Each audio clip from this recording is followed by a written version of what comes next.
Okay, hello everyone, and welcome back to Brick Rigs. I'll be showing off some of the more recent designs that I've made. I have been making a lot of Fallout stuff at the time of recording this. Don't ask me why, but I've also been wanting to make some dioramas, and well, the Fallout stuff has given me a chance to do that. So I'm going to be showing off some Fallout dioramas that I've made using my own assets and all of my own designs here, apart from a couple of small things like concrete dividers, which I did see a design from someone else, but I didn't copy it word for word. I just had a look at how they'd done it and sort of figured it out my way there. But yeah, so I'll be showing off the dioramas that I have. I've got 3 to show you here, and if you like them, you can go and check them out on my Steam Workshop page. So let's get into it. So this is the first diorama that I have to show you here.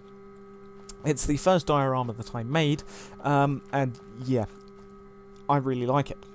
It uses my newest vertibird design, which is the VBO2 vertibird from Fallout 3 and New Vegas, and it is depicting an Enclave landing scene here.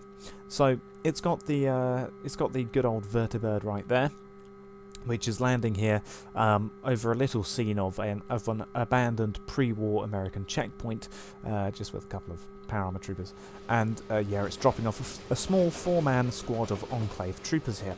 So you would be coming down the road here. You've got the sort of barricades here, which have been pushed aside so that you can actually go through them here. As you can see, there's enough room for a person to go through them. And then you've got the concrete dividers here, which sort of mark it out as a checkpoint area. The road here is just built up of various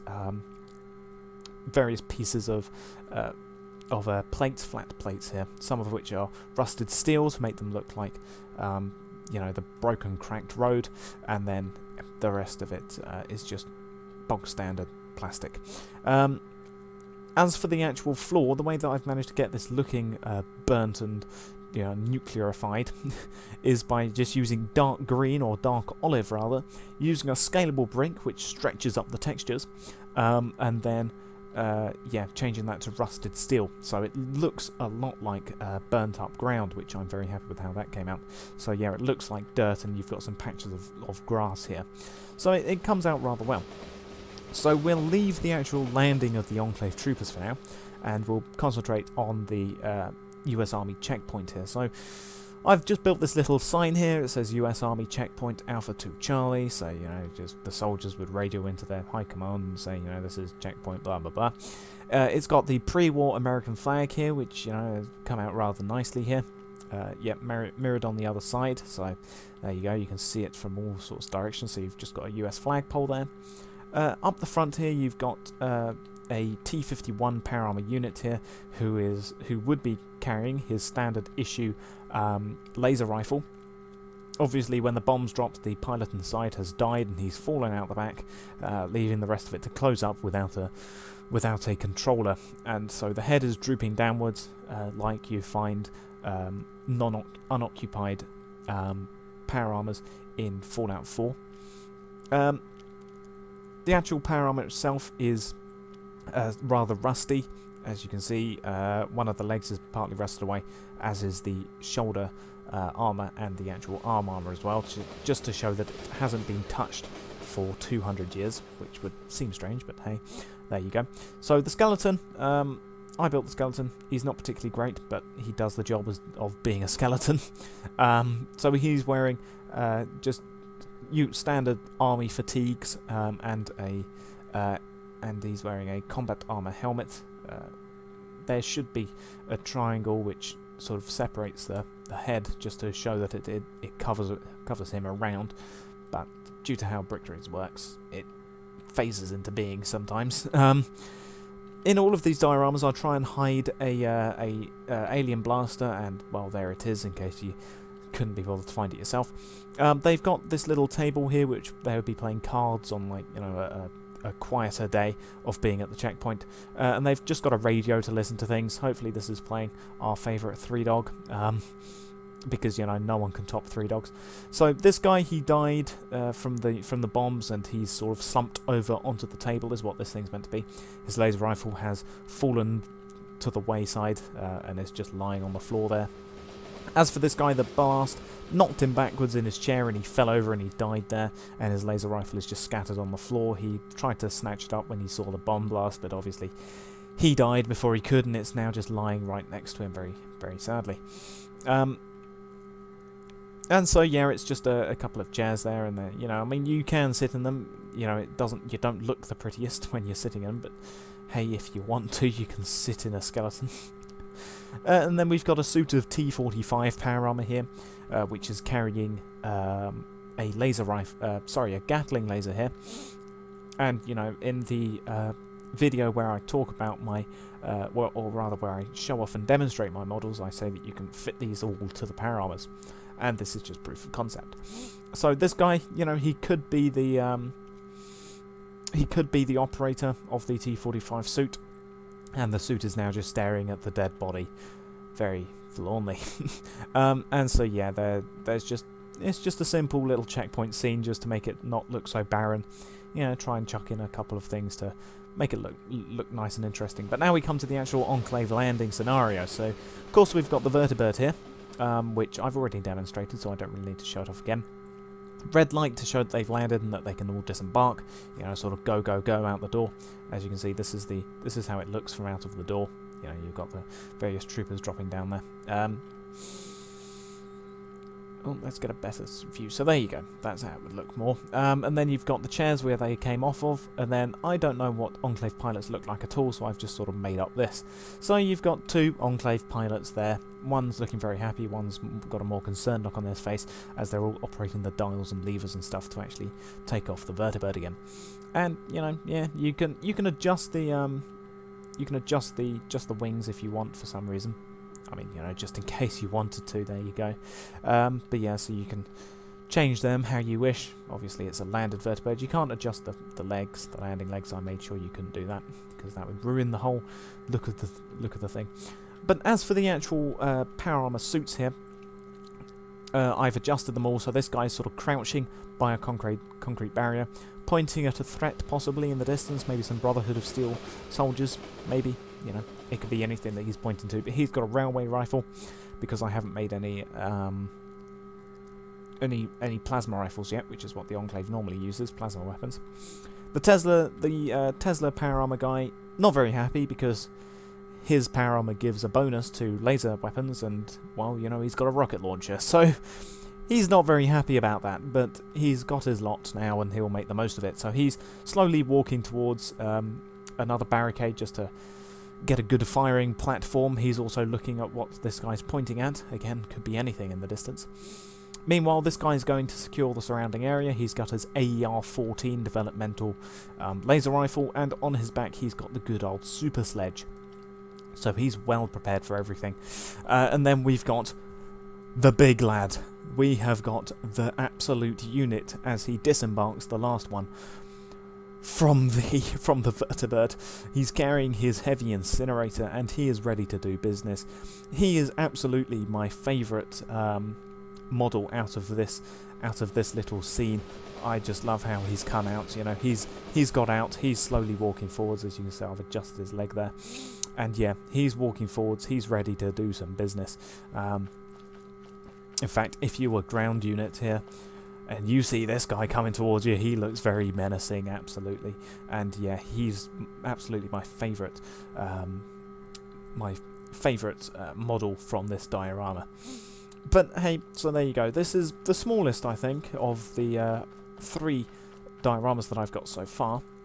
But let's move on to the next one. As I remove this, there you go, and I'll get out the next one. So I am a Brotherhood man. I am a loyal member of the Brotherhood of Steel. You know, down with the Enclave, down with the Institute. Brotherhood is the best thing for the Commonwealth. And, you know, lots of other people seem to be as well in the Enclave, in the comments of the Enclave diorama. So I was going to make one of these anyway, but I accelerated my plans, and here is a Brotherhood of Steel diorama.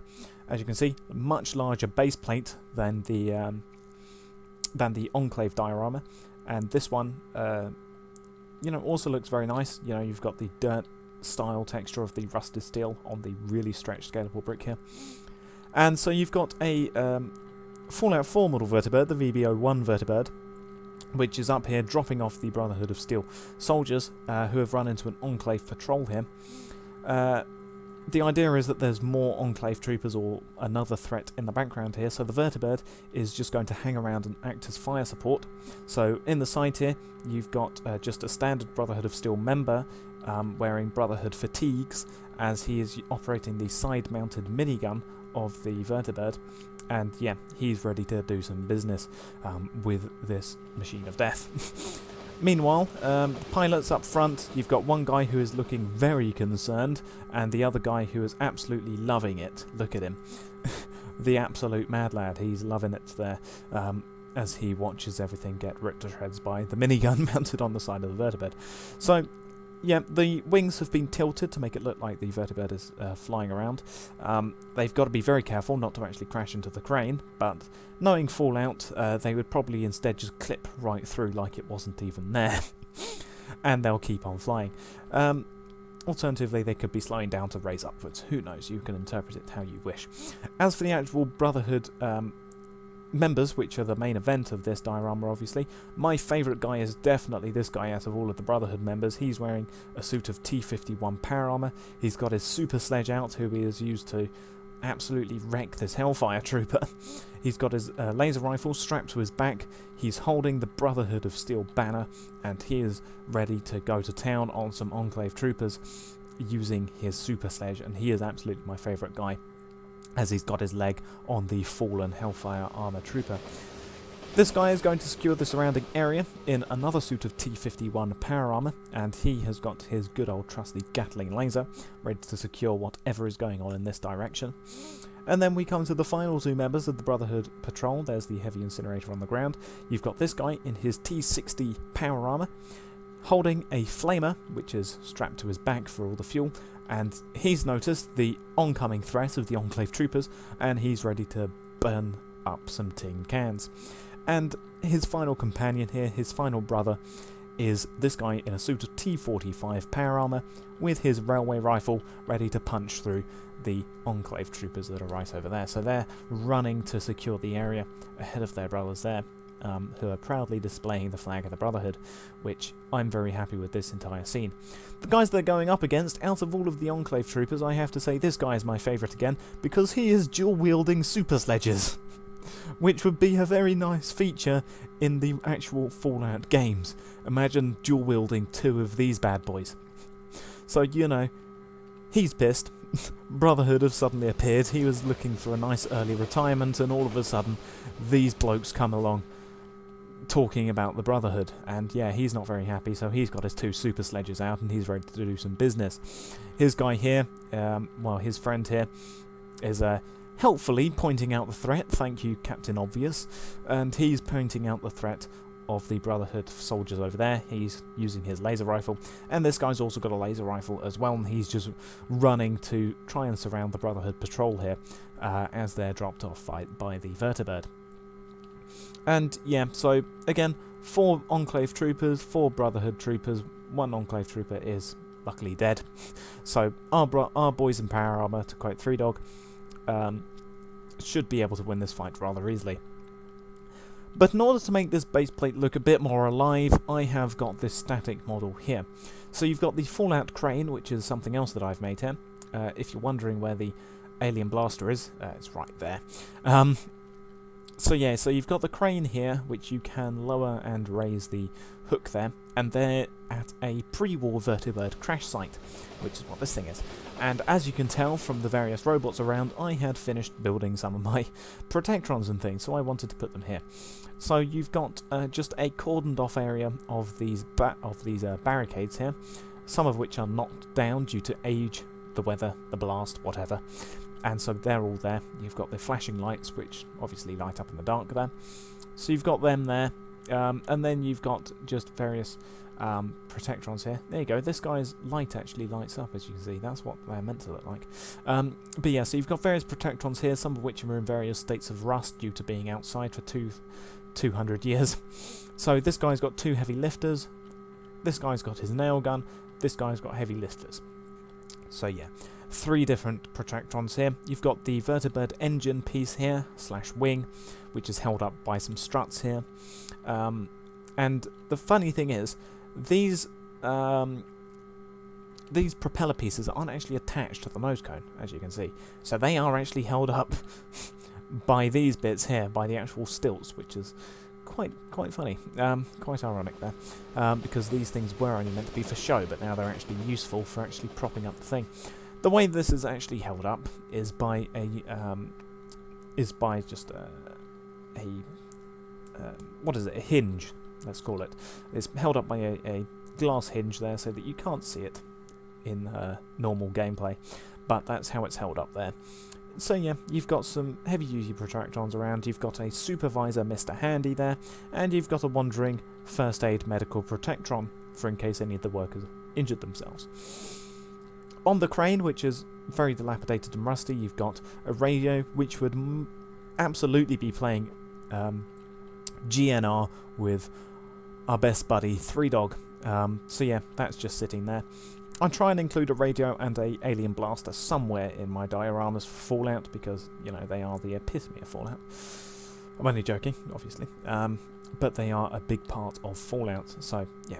The flashing is meant to be showing that the radio is on, like you see in the trailers for the Fallouts and in regular gameplay. And yeah, so this is just a little scene here. The crane can't move. I made sure of that. You know, you've got the controls and stuff there. The light you can turn on though. If we're here, you press Q and yeah, the light sort of turns on. But yeah, so there's that. Let's turn it off. There you go. Obviously, all the windows have been blown out. The crane I'm very happy with, but that's for a different video. And yeah, that is the second diorama that I have. Now, the third diorama, I'm probably going to try and change scene here, because it will definitely fit what I'm going with in that diorama. Welcome to the Mojave Wasteland, and welcome to the Strip. I finished this the day of recording, actually. I finished it a couple of hours ago. It's been up on the workshop for a little bit, and yeah, now I'm going to demonstrate it. I mean, obviously you can tell this is the north gate of the Strip. This is the first thing that people will see when they finally get to the Strip after multiple well, play sessions in Fallout New Vegas. So yeah, this is Fallout New Vegas, the north gate to the Strip. Everyone's first, well, nearly everyone's first view up close of New Vegas. So the thing that I'm most happy with is the sign. But we'll leave the sign for now, and we'll instead concentrate on here. I tried to get it as close as possible to the actual in-game version. So you've got the tyre wall here. These are meant to be these big tyres. Ignore the fact that they're turning. That's just how they interact with each other. They're not actually powered by anything. This is just the physic engine at work. But these things are meant to be sort of like the big tyres, which are half buried into the ground, and then they've got loads of little tyres on top of them. So there's that. You've got the breeze blocks here. There's the radio.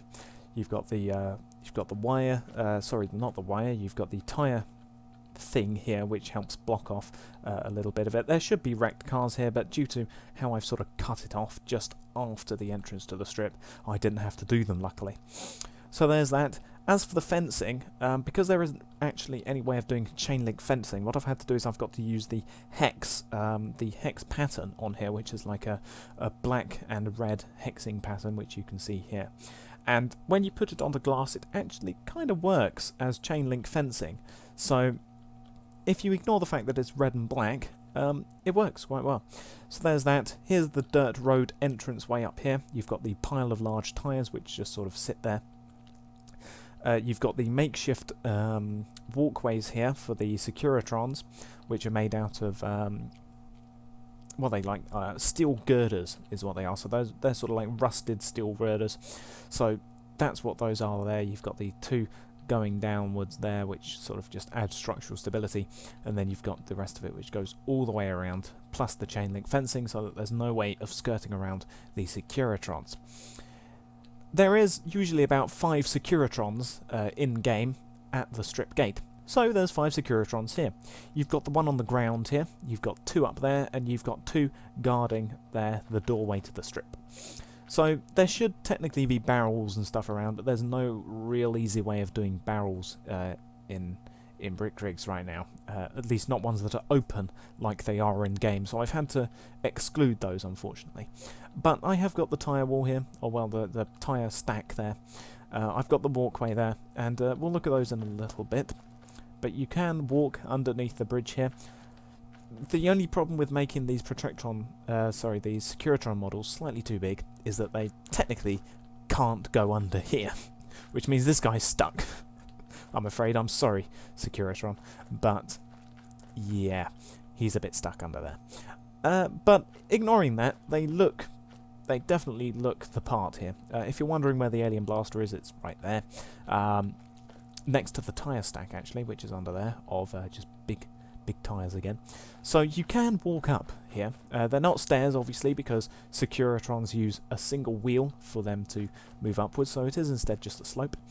You come up here, and you've got the makeshift walkway and stuff. You've got the Securitron, which is just out. Okay, apparently killing me is what he's doing. I've just absolutely destroyed that. I knew that. Okay, hello. Ignore that just happened. But yeah, so this guy is just guarding up front here, right by the chain link fence. And so you can walk up here, you can walk across the bridge here, which I'm happy with how this thing turned out. Even though it should be really a bit more curved than it is, but this is the best I'm going to get. And then you've got the other Securitron on the other side of the walkway here. And then we can come back down here to the main gate. You can press the button, well, hold the button really, and you can walk through the main gate and into Freeside, I think it is actually. You go, because you have to go, I think, through Freeside, and then you can actually go into the strip itself. Alternatively, I could be completely incorrect, but hey. So there's the sign. You can just about make out that it says "Welcome to the Strip" in the proper coloured writing as well. Plus you've got all of the, I think they're meant to be like cards or something, which are just sort of splayed out here, plus a couple of random bits of metal. Again, the sign is probably the thing that I am most proud of. The next thing would probably have to be the girders, actually, because I'm very happy with how those things turned out, but the sign definitely takes the biscuit here. It's also got the little covering bit here, and on the other side, so if you're approaching it from the other side, you can just go all the way through, and with that little shaded bit there. This is just sort of like a concrete wall, which helps sort of just divide up the gates, and it's come out very well here as well. But obviously it is a sign. It can light up. If I go here and I just change the time here, change it to midnight, as you can see the radio is going, "Welcome to the Strip," but it's a bit dark. Welcome to the Strip. Again, very happy with how this thing turned out. Because of how many lights it is, it does lag. But then that's just brick rigs as a whole. Brick rigs as a whole, if you have too many lights, it lags no matter what. So, yeah. But, welcome to the Strip. There you go. You can see it from afar, and it doesn't lag. It's only when you're close to the lights does it lag, but there you go. You can see that it says "Welcome to the Strip." And yeah, super happy with how this sign has actually turned out. And then of course I can turn it off, and there you go, you can see it says "Welcome to the Strip." It's got the joined up writing for the last bit, how it should do, so you can make out ST, that's meant to be the R there, and then I goes up there, and then you've got P right at the end there.